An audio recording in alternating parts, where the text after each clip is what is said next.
اسلام میں ڈپریشن پر قابو پانے کا بہترین حل۔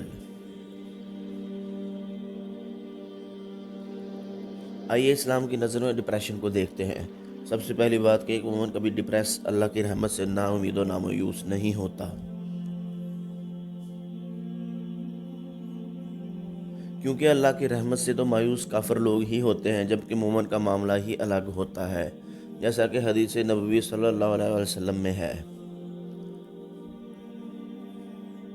مومن کا معاملہ بھی عجیب ہے، اس کے ہر کام میں اس کے لیے خیر و بھلائی، اور یہ مومن کے علاوہ کسی کو حاصل نہیں ہے۔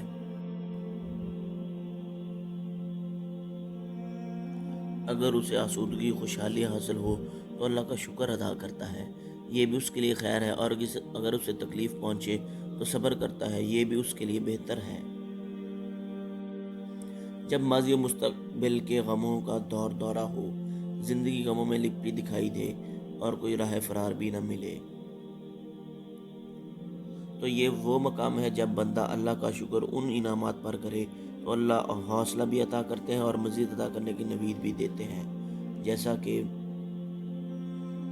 اگر تم شکر کرو گے تو میں تمہیں زیادہ دوں گا، اور نہ شکری کرو گے تو میرا عذاب بھی شدید ہے۔ حدیث میں ہے کہ صبر تو صدمے کے آغاز میں ہوتا ہے۔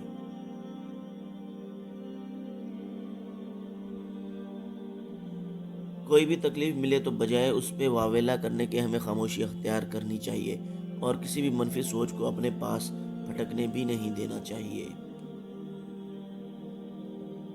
مثلا میں ہی رہ گیا تھا، ایسا میرے ہی ساتھ ہونا تھا، یا میں تھا ہی اسی قابل وغیرہ، بلکہ تقدیر کا فیصلہ مانتے ہوئے آگے بڑھنا چاہیے۔ شیطان کا کام ہی انسانی دماغ کو وسوسوں سے بھرنا ہے اور اللہ کی رحمت سے دور و نا امید کرنا ہے، جبکہ اللہ فرماتے ہیں کہ اللہ کی رحمت سے مایوس نہ ہوں۔